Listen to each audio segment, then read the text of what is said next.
specialist support to patients in their homes during lockdown too. It's an organisation which is part of the NHS with the role of delivering community healthcare services. And let's bring in Lee Davies, is from First Community Health and Care. Morning to you, Lee. Morning, James. Thanks for giving me an opportunity to share some of the work that we do here in First Community. Yeah, so what do you do then? So we provide a range of services. We cover one end of the lifespan right to the other. So we provide children's services, nursing, therapies, all in people's homes and in local communities. We've got a community hospital with a rehabilitation unit, a minor injuries unit, and then we cover parts of Sussex as well. So our main kind of area is East Surrey, but we also provide audiology, dietetics into Sussex as well. So quite a lot, about 30 different services we provide. Right. And look, we're just heading out of lockdown and Surrey's moving into Tier 2. What's going to happen to the services that you provide? The patients will notice no change at all. We're continued, as we have with all of our services through the pandemic.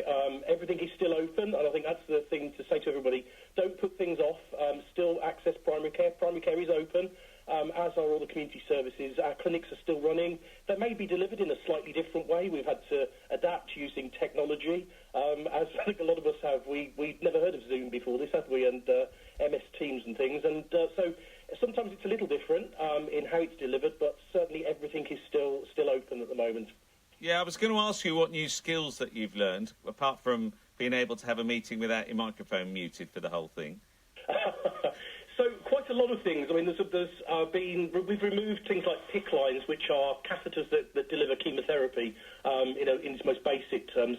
We're removing those at home rather than people having to go into hospitals where there's increased kind of risk of just transmitting, the infection, etc. So lots of different things. We're doing more. The podiatry team have adapted and doing more in people's homes for limbs and things, lower limbs. Audiology teams have been teaching patients to change their batteries within their sets so they don't have to go to clinics. So quite a lot of things and around not kind of the patients being more actively involved than passive recipients in their care. So I think it's been a fantastic opportunity to really do a lot more in the community. And how much are you involved in care homes?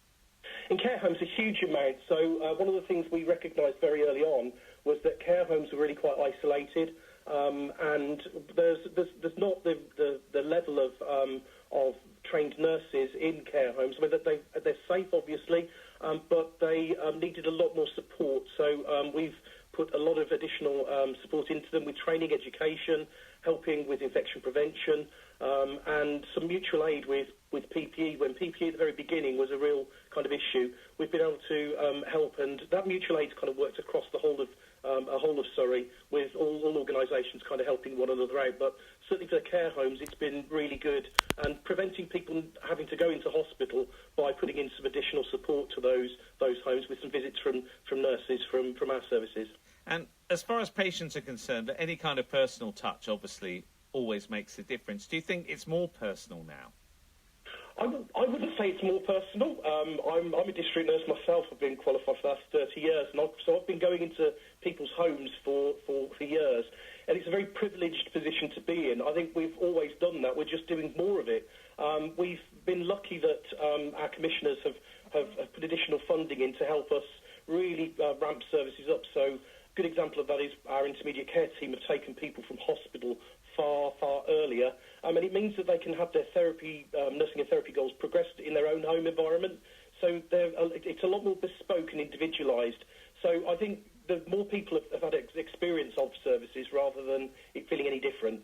And morale, how's that amongst the staff? Morale, it's been up and down. I think I'd be to say everything's rosy wouldn't be fair. But we've put a lot of support into teams. People are on what we call this corona coaster. Emotions up and down, because we're all navigating all manner of stuff at home as well. That complex kind of dynamics changing on a day-by-day basis. So we have put a lot into staff welfare. A lot of companies have been really, really very kind in donating just tins of biscuits.